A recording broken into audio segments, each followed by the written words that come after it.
Avenir et passé, histoire et mémoire, ont-ils quelque chose à voir et à faire ensemble? C'est le pari des amis de la Dordogne et du vieux Bergerac, qui, depuis le milieu du siècle précédent, regardent se transformer sans se perdre la ville et sa rivière.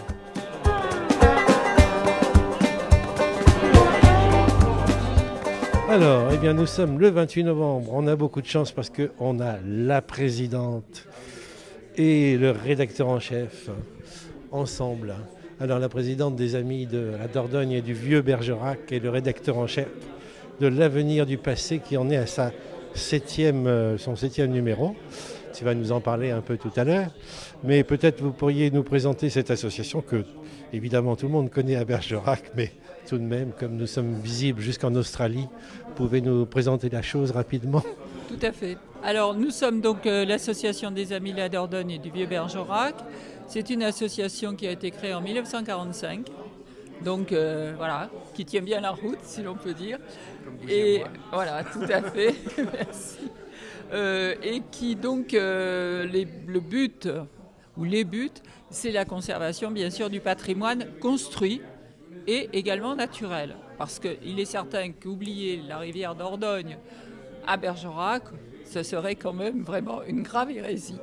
Donc voilà, nous avons 200 adhérents à peu près. Bon, alors c'est vrai que ça décroît un petit peu parce que les vieux Bergeracois malheureusement décèdent. Et les jeunes dans les associations, c'est pas évident du tout à les faire rentrer. Ce qui pose d'ailleurs des fois des problèmes au sein du conseil d'administration pour renouveler ou avoir de nouvelles têtes, si l'on peut dire. Vous êtes la seule association comparable en Dordogne, pas seulement sur la Dordogne, mais en Dordogne, parce que quand même la Dordogne est très riche en patrimoine. Non. Il y a beaucoup déjà dans Bergerac, il y en a une autre qui s'est créée il n'y a pas très longtemps. Et tout le long, je pense que, enfin, c'est sûr qu'il y en a d'autres. Sainte-Foy, vous en avez, Port-Sainte-Foy, tout cela, sur la Laine. Mais si vous voulez, nous, c'est vrai qu'on s'occupe plus spécialement de Bergerac ou du bassin bergeracois, si vous voulez, parce que, bon, une fois qu'on a fait le tour de tous les problèmes, entre guillemets, Bergerac a quand même eu une restauration maintenant pratiquement terminée. Donc, on a un peu élargi, et l'avenir du passé, justement, c'est bien le Bergeracois. Voilà. Vous êtes fière d'un certain nombre de choses depuis que vous êtes présidente. Vous avez retenu principalement quelques... Alors, fier, on n'est jamais fier parce il faut toujours mettre la barre plus haut. Mais oui, on a évité d'avoir un McDo quand même sur la place de la République. Je pense que bon, c'est une bonne chose. On a quand même aussi, quand le CVRB a été restauré, le mur qui vraiment était très vilain, on a pu obtenir à ce qu'il soit refait un peu à l'identique. Donc il a été remanié, si l'on peut dire. Quoi vous dire d'autre? On a quand même crié lorsqu'il avait été question que la maison à côté de la mairie soit abattue, la maison Vier, et donne lieu à un immeuble vraiment trop moderne dans cette montée de la rue Neuve d'Argenson, qui en fait n'a peut-être pas une caractéristique extraordinaire au point de vue habitat, mais est quand même le reflet du 19e, on va dire. Voilà. Comment ça se passe avec les pouvoirs publics? Je veux dire, je suppose que la mairie est évidemment votre partenaire principal, mais la préfecture, je ne sais pas, les bâtiments de France... Alors, c'est une association qui a jamais voulu de subvention. Justement, nous sommes vraiment une association libre, si je puis dire, mais nous avons la chance d'être hébergés dans un local municipal, si vous voulez, ce qui nous permet effectivement d'être en plus pas loin du centre, du cœur de la vieille ville de Bergerac. Voilà. Et avec les autres, eh bien, on a de très bonnes relations. Ouais, les bâtiments de France vous connaissent. Oui, tout à fait. Lorsque nous avons modifié légèrement ici la porte d'entrée, voilà, ils sont venus. Des fois, nous leur écrivons pour leur dire qu'on n'est pas tout à fait d'accord sur certains projets, mais tout se passe cordialement. On ne fait peut-être pas de bruit, mais on est là et on nous écoute. Très bien, oui, 200 adhérents, c'est pas rien. Oui. Donc on va passer à la communication, puisque donc tu es le rédacteur en chef de la revue correspondant à vos actions. C'est le 7e numéro, alors désolé, j'ai pas lu les 6 précédents.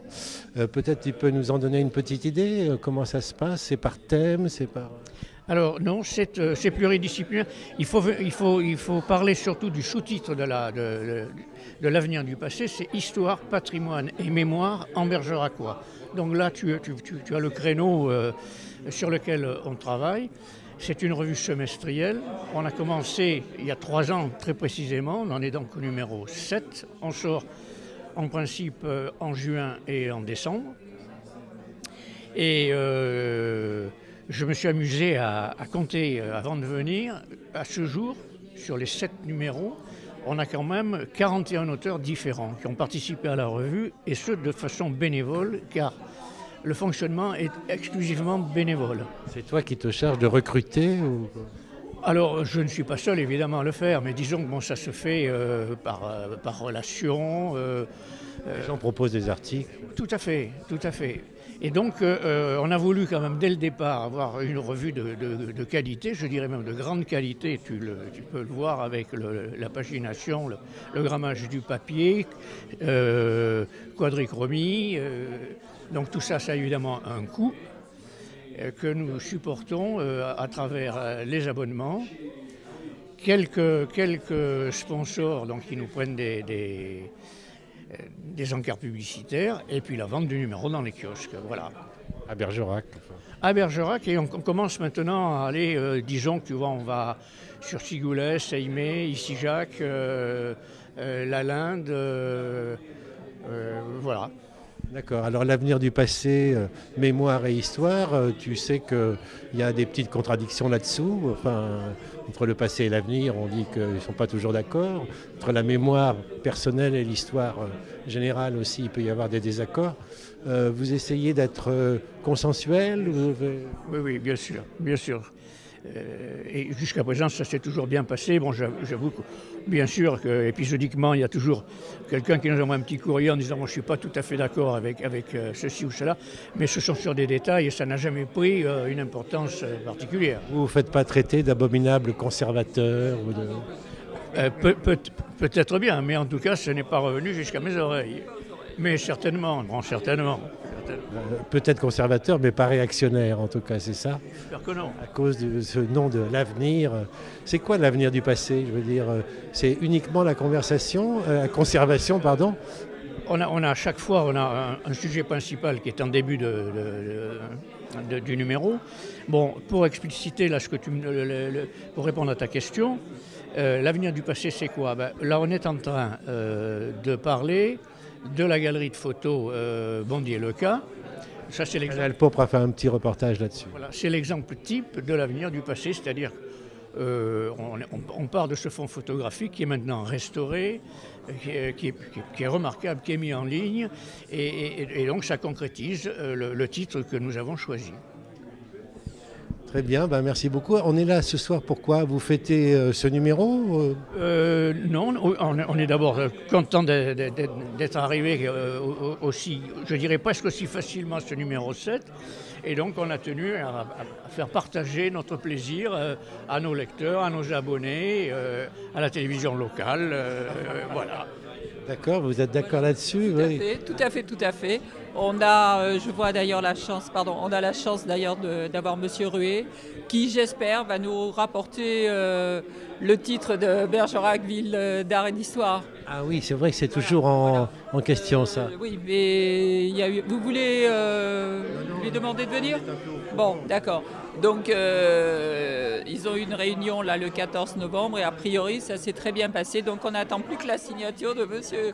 Bon, on ne peut pas vendre la peau de l'ours avant de l'avoir tué, mais enfin espérons. Parce je peux poser une question. C'est un label qui amène beaucoup de choses. Je peux poser une question qui fâche,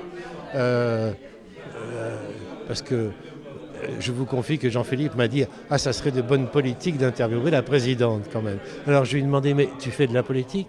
Je vais vous poser la même question, vous faites de la politique ou... Mais la politique, on en fait tous les jours. Hein? Bien sûr, il y a toujours des choix dans une vie. Hein? Voilà. Oui, oui, tout à fait. Moi, je ne fais absolument pas de politique de toute façon. Ah, mais tu en fais sans le savoir. Mais sans doute, voilà. Mais tout le monde, alors à ce moment-là, fait de la Mais politique. c'est ce que j'ai dit, c'est ce que j'ai répondu. Merci, merci beaucoup à tous les deux. Je suis très fière. Merci.